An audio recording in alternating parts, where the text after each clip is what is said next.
Voici un autre exemple, et c'est ici que je vais essayer peut-être de paraphraser rapidement. Daniel. Encore un autre roi, il fait un rêve. Grande statue. Je ne veux même pas entrer en détail. D'accord? Comme toujours, vous allez me dire c'est par hasard. Non! Parce que le monde est fait, il y a un monde dans lequel nous vivons et il y a un monde paranormal. Il fait un rêve, qu'est-ce qu'il fait? Il appelle. Il fait appel aux sorciers, aux astrologues, aux magiciens, tous les démoniaques qui étaient dans son empire. Ils viennent, aujourd'hui, on dira les marabouts, les sages, les enchanteurs, ils ne réussissent pas. Ils n'ont pas la solution. Ils n'ont pas la réponse. Voilà pourquoi ceux qui courent vers ces gens, ils n'auront jamais la réponse. De l'autre côté, il n'y a que le mensonge, il n'y a que des prodiges mensongers. Alors, là où les astrologues, le magicien n'ont pas réussi à deviner le rêve avec l'aide de Satan, leur maître, aujourd'hui nous avons des loges. La science occulte, c'est partout aujourd'hui. Les adeptes se cachent, mais ils sont là.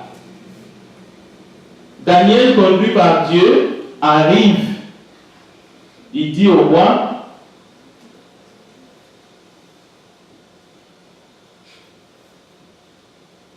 voilà.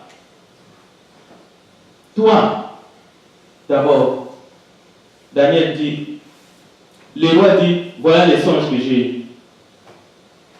Toi, Belshazzar, toi, Daniel, donne-en l'explication. Puisque tous les sages de mon royaume ne peuvent me la donner, mais toi, tu le peux, car tu as en toi l'Esprit de Dieu Saint. Vous voyez? Il ne dit pas que tu es allé dans telle ou telle école. Il ne dit pas que tu es raisonnable. Non, il ne dit pas que tu es sensé. Tu as en toi l'Esprit de Dieu Saint. Mais mes magiciens, ils ont échoué. Toi, tu le peux. Daniel lui dit, d'abord, il est stupéfait, il est troublé. Le roi dit, Belshazzar, que les songes et l'explication ne te troublent pas. Écoutez la réponse de Daniel. Avant, il s'appelait Belshazzar. Il répondit, mon Seigneur, que les songes soient pour tes ennemis et son explication pour tes adversaires. Daniel exhorte le roi à se repentir. Il fallait du courage. Le verset 25. Il lui dit la vérité. On te chassera du milieu des hommes. Tu auras ta demeure avec le père des champs. Et l'on te donnera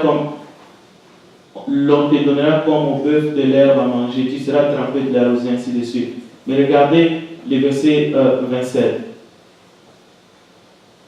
Le verset 26. Il dit, 7 ans passeront sur toi jusqu'à ce que tu saches que c'est le Très-Haut qui domine et règne sur les hommes et qui les donne à qui il lui plaît. Le verset 27. C'est pourquoi, ô roi, puisse mon conseil te plaire, mets un terme à tes péchés en pratiquant la justice et à tes iniquités, en lisant des compassions envers le malheureux, ton bonheur pourra se prolonger. Vous voyez? Donc, deux fois, d'après ces textes, on peut presque s'agenouiller devant un pécheur ou un orgueilleux pour les supplier d'abandonner son péché. On peut pleurer même. C'est ça que Daniel fait ici. Daniel est en train de supplier le roi. Il dit, abandonne, laisse tomber. Comme ça, ton règne va se prolonger. Mais le roi a écouté Daniel. Il s'est repenti. Il s'est relevé. Il a reconnu que c'est Dieu qui domine sur les hommes dans les cieux. Et il a été rétabli dans ses fonctions. C'est très intéressant. Alors ici nous avons l'explication de la vision, le rêve du roi. C'était vraiment une statue et Daniel a vu les empires. On peut les lions, l'ours, tout ça, le dragon.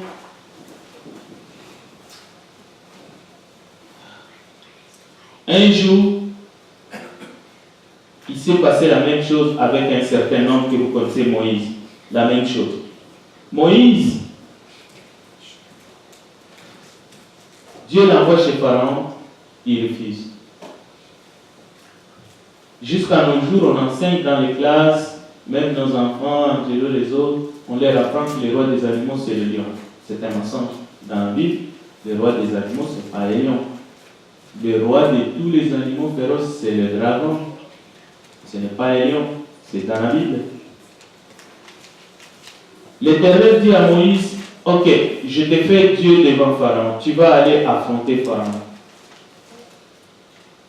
Mais Moïse refuse. Pourquoi Moïse refuse? Parce que Moïse a été élevé en Égypte. Moïse sait c'est quelle protection Pharaon a. Moïse connaissait les magiciens de Pharaon. Moïse connaissait que la sécurité de Pharaon c'était des dragons.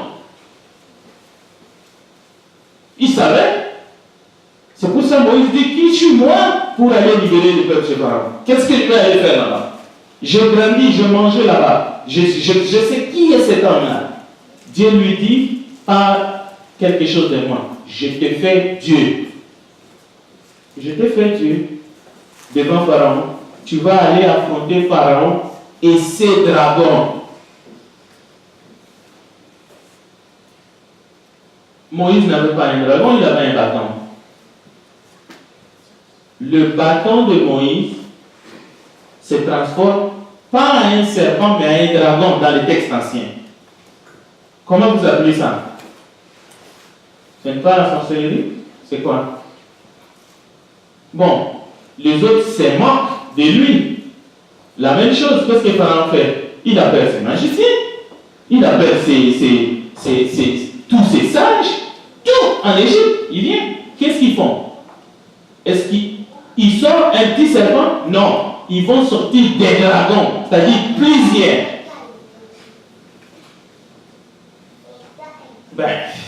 C'est ça la confrontation. C'est ça qui fait peur aux gens aujourd'hui. C'est ça qui vous fait peur? Mais c'est écrit dans la Bible. Pourquoi nous ne lisons pas la Bible pour connaître tout ce qui est dans la Bible et se mettre debout comme des hommes et des femmes de Dieu? Les dragons de Moïse avalent les dragons des magiciens. Mais attention, ça ne se termine pas là. Une fois que les dragons de Moïse avalent tous les autres dragons, les dragons de Moïse redeviennent bâtons. Ça veut dire que Moïse va commencer à se promener avec son bâton et c'est avec ces bâtons-là qu'il a séparé la mer en deux. Donc ça montre que dans la confrontation occulte, ceux-là que nous appelons des sorciers, de magiciens, de marabouts, des enchanteurs, en face de la puissance de Dieu, il n'existe quasiment pas du tout. Mais aujourd'hui, qu'est-ce qui fait peur aux gens? Les gens ont peur des sorciers, les gens ont peur des magiciens. Un festival de la magie, j'ai regardé à la télévision avant-hier ici, les gens crient, c'est l'euphorie. Ils tapent dans le main, ils applaudissent Satan et ses acolytes.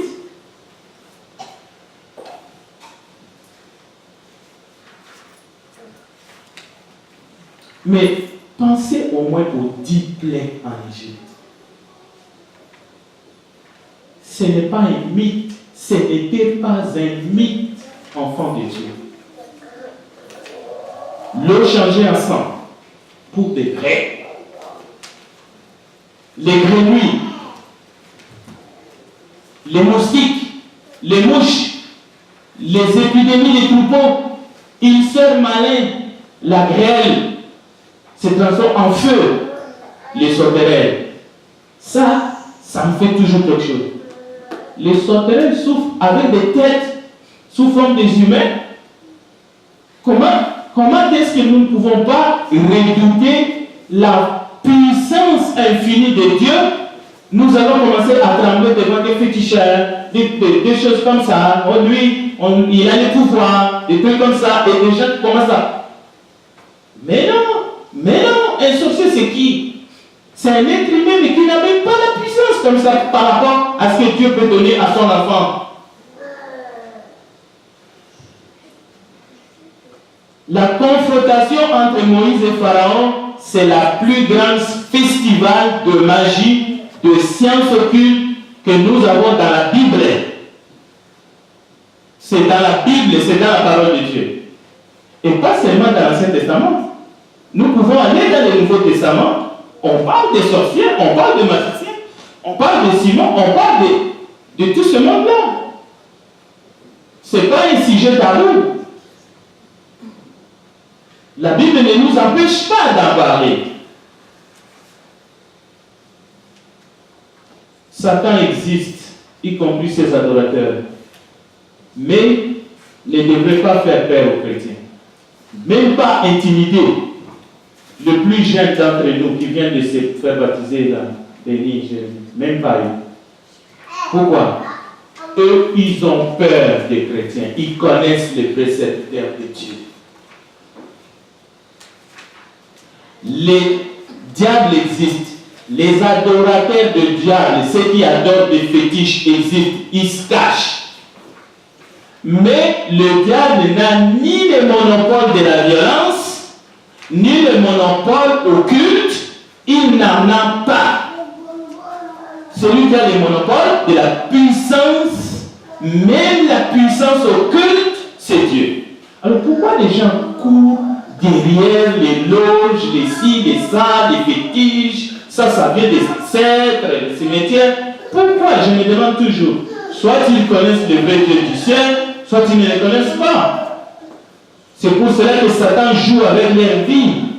Il te donne quelque chose, c'est un mensonge, et il prend ta vie. On voit des gens qui avaient la gloire pour quelques années, et après, quand ils meurent dans l'angoisse, et on dit qu'il s'est suicidé. Non, mes frères, il faut arrêter. Les chamans, les sorciers, les vaudous, les magiciens, les Sankara, tout le monde veut aller en Inde. Les voyants, j'ai vu des filles, des petites filles. On va aller chez les voyants pour voir si on est fait pour rester ensemble. Chez lui à la maison, ils appellent le voyant, la voyante. Oui, on les voit à la télé. Regardez votre télé à 23h01, vous allez voir. Oui, c'est qui? Et moi, je suis avec quelqu'un, mon ami. Je veux savoir si lui il est fait pour moi, si elle est. Est-ce que ces choses-là, ça existe dans cette société québécoise et même partout en France, partout en Italie. Toutes ces pratiques occultes, l'horoscope, c'est satanique. Jésus-Christ dit, si vous continuez sur cette voie, vous allez mourir spirituellement. Et lorsque vous allez mourir dans la terreur, dans la frayeur. Lorsque votre âme quitte votre corps, vous allez souffrir véritablement. Et c'est là que vous allez voir tout ce que vous avez raté, au lieu d'être à côté du champion, le vainqueur, le Christ, vous allez être du côté de celui qui est rejeté pour l'éternité. Je dis ces choses, je sais, c'est ça qui bloque, c'est ça qui embête, c'est ça qui fait que tu vas voir une jeune fille, elle a vendu son âme au diable pour la gloire. Les buissons ardents. Une buisson, le feu, et là, ça ne se consume pas. C'est dans la Bible. C'est dans la Bible. C'est dans la Bible. La traversée de la mer Rouge, vous pensez que c'est comparable à ces gens-là qu'on voit sur un plateau de télévision? Oh, la madame a disparu. Ça, c'est des prodiges mensongers. Ce n'est pas la traversée de la mer Rouge. Le mage qui sont venus d'Orient, qui était-ce? Avez-vous déjà réfléchi là-dessus? C'était des gens qui étudiaient les étoiles. Mais quand ils sont allés où? Ils se sont prosternés devant qui?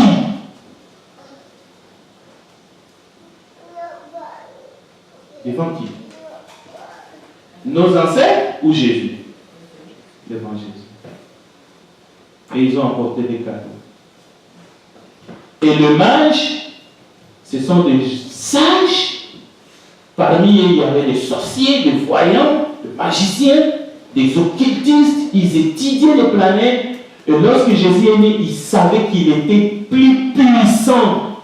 C'est pour cela que Jésus, lorsqu'il dit « Tout pouvoir m'a été donné dans les ciels et sur la terre », son Père lui a donné ça ici, lorsqu'il était sur la terre. C'est avant la fondation du monde. Jean 1, 1.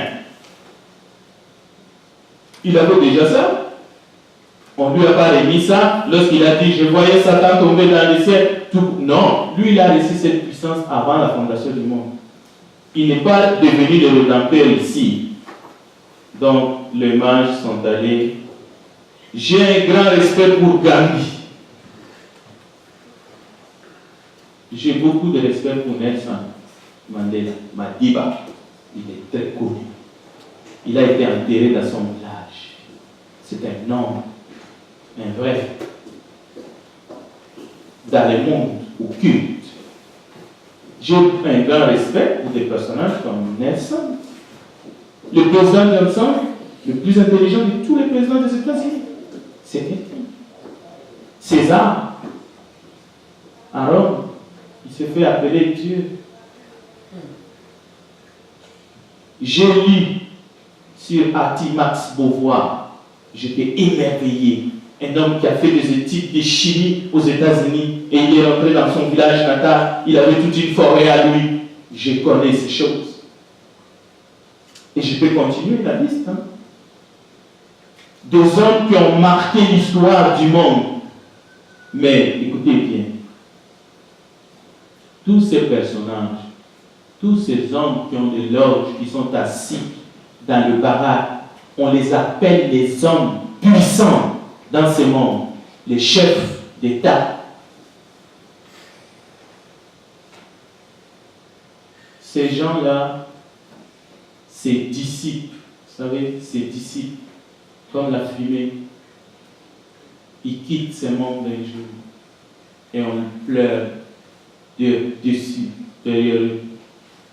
Mais un jeune charpentier de profession a dit un jour, tout pouvoir m'a été donné dans le ciel et sur la terre, et même sous la terre. Son nom, c'est Jésus-Christ. Et c'est lui que nous adorons. Je crois qu'il a la toute-puissance. Si vous mettez votre foi en lui, vous pouvez avoir des échecs dans cette vie, mais vous ne serez jamais déçus. Parce que même si vous êtes mort, enterré, pourri, il peut vous ressusciter. Mais aucun autre ne peut vous ramener de la mort à la vie. Si vous en connaissez. Donc, notre pire ennemi, c'est l'orgueil. C'est de ne pas reconnaître où est la vraie puissance. L'exhortation, c'est sachez de quel côté vous êtes. Et nous n'avons pas droit de vivre dans la peur, dans la frayeur. Parce que celui qui est en nous est plus fort que celui qui est dans le monde. Nous ne minimisons pas les adversaires, mais nous sommes conscients que la vie ici-bas n'est pas une fin en soi. La preuve, tous nous mourrons, mais ce n'est pas tous qui seront ressuscités pour être avec lui, le vainqueur, au dernier jour. Mais nous travaillons pour que chacun ici, parmi nous, nous puissions être avec lui un jour dans la gloire. Amen. Amen. Je voulais partager ça avec vous ce soir pour vous donner l'espérance, mais une espérance forte et sans ambiguïté. Donc soyez vous-même, soyez des hommes, soyez des femmes, que personne ne vous intimide, que personne ne vous fasse peur. Amen. Amen. Que Dieu vous bénisse. On va terminer avec un petit cantique et une petite prière.